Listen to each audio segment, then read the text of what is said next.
नमस्कार. गंगा एज्युकेशन या यूट्यूब चॅनलवरती आपल्या सर्वांचं स्वागत आहे. या यूट्यूब चॅनलवर तुम्हाला विधिविषयक माहिती मिळणार आहे. विधीमधील स्पर्धा परीक्षांविषयी सुद्धा माहिती मिळेल आणि विधीतील इतिहास या महत्त्वाच्या मुद्द्यांना इथे कव्हर केलं जाईल. आजच्या व्हिडिओमध्ये आपण शिकणार आहोत declaratory decree under specific relief act. कायद्याच्या जगात नेहमीच मोठमोठे खटले, दावे आणि लढाया असतात असं नाही. कधीकधी काय होतं ना, आपल्याला फक्त एका प्रश्नाचं अगदी साधं, सरळ आणि स्पष्ट उत्तर हवं असतं. आज आपण कायद्यातल्या अशाच एका जबरदस्त पण तितक्याच शांत साधनाबद्दल जाणून घेणार आहोत. एक साधी घोषणा जी मोठमोठे वाद सुरू होण्याआधीच संपवण्याची ताकद ठेवते. अशी एक सिच्युएशन इमॅजिन करा.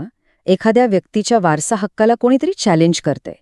अजून प्रॉपर्टीचं नुकसान झालेलं नाहीये, काही आर्थिक फटका बसलेला नाहीये, पण हक्कावर एक मोठं प्रश्नचिन्ह लागलंय. मग अशा वेळी न्यायालयात जाऊन नेमकं काय मागायचं? नुकसान भरपाई? अरे पण ती तर झालेलीच नाही, बरोबर? इथेच एक मोठी कायदेशीर अडचण उभी राहते.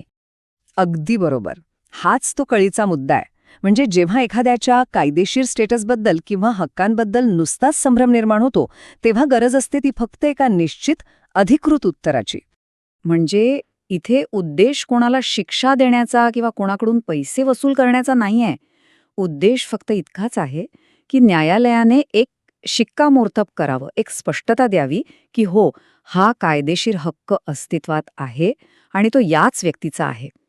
ही मागणी आहे फक्त एका फॅक्टच्या घोषणेची, मोठ्या परिणामांची नाही. तर मग ह्या कायदेशीर गोंधळावर उपाय काय?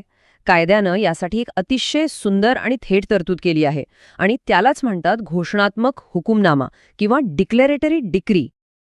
आता ही कन्सेप्ट नक्की आहे तरी काय, हे समजून घेणं खरंच खूप इंटरेस्टिंग आहे. हा न्यायालयाचा एक असा बंधनकारक निर्णय असतो जो फक्त सत्य काय आहे हे सांगतो. म्हणजे तो हक्क नक्की कोणाचा आहे हे स्पष्ट करतो. पण महत्त्वाचं म्हणजे यात कोणतीही नुकसान भरपाई किंवा मालमत्ता मिळत नाही. मिळतो तो फक्त कायदेशीर मनःशांती आणि क्लॅरिटी. पण इथे एक अत्यंत महत्त्वाचा मुद्दा लक्षात ठेवायला हवा. स्पेसिफिक रिलीफ ॲक्टच्या कलम 34 नुसार अशी घोषणा करणं हा न्यायालयाचा विवेकाधीन अधिकार आहे, म्हणजे डिस्क्रिशनरी पॉवर आहे. याचा अर्थ केवळ दावा दाखल केला म्हणून न्यायालय ती घोषणा करेलच असं नाही. न्यायालय सर्व बाजू तपासून परिस्थितीचं गांभीर्य ओळखूनच आपला निर्णय देतं. चला तर मग आता या प्रोसेसमध्ये थोडे आणखी खोलवर शिरूया. असा हुकुमनामा मिळवण्यासाठी नेमकं काय करावं लागतं? त्याची प्रक्रिया काय आहे? ही प्रोसेस तशी एकदम सरळ आहे आणि ती या 4 स्टेप्समधून स्पष्ट होते. पहिलं, एखाद्या व्यक्तीकडे कायदेशीर ओळख किंवा हक्क असणं गरजेचं आहे.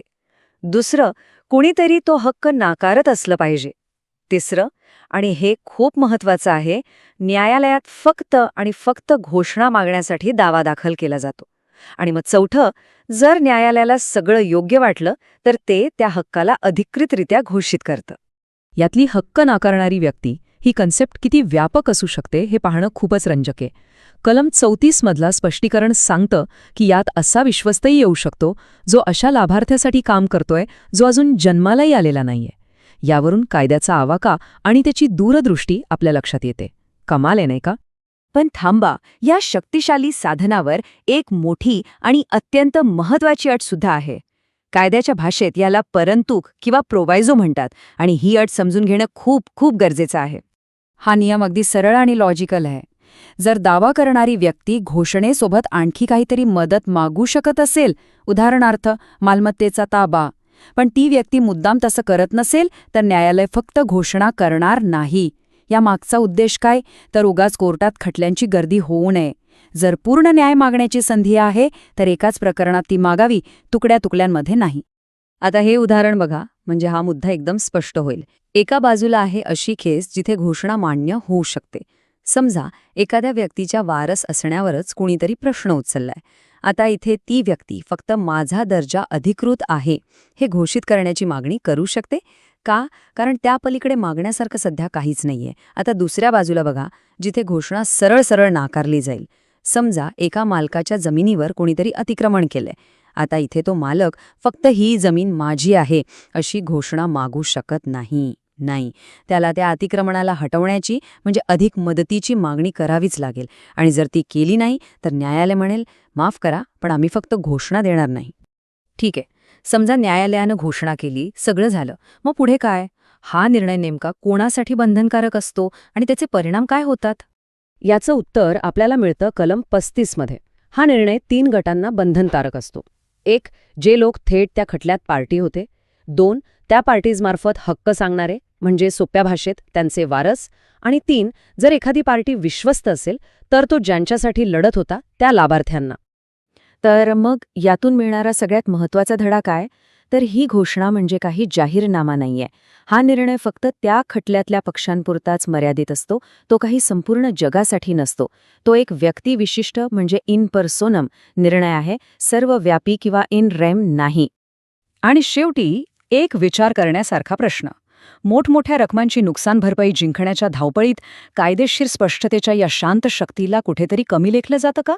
घोषणात्मक हुकुमनामा आपल्याला आठवण करून देतो की कधीकधी सगळ्यात मोठा विजय हा गोंधळ दूर करून फक्त सत्य स्थापित करण्यात असतो. कदाचित न्यायाचा खरा अर्थ विजय-पराजय नसून केवळ स्पष्टता मिळवणं हाच असावा, नाही का? व्हिडिओ शेवटपर्यंत बघितल्याबद्दल धन्यवाद. Subscribe for more.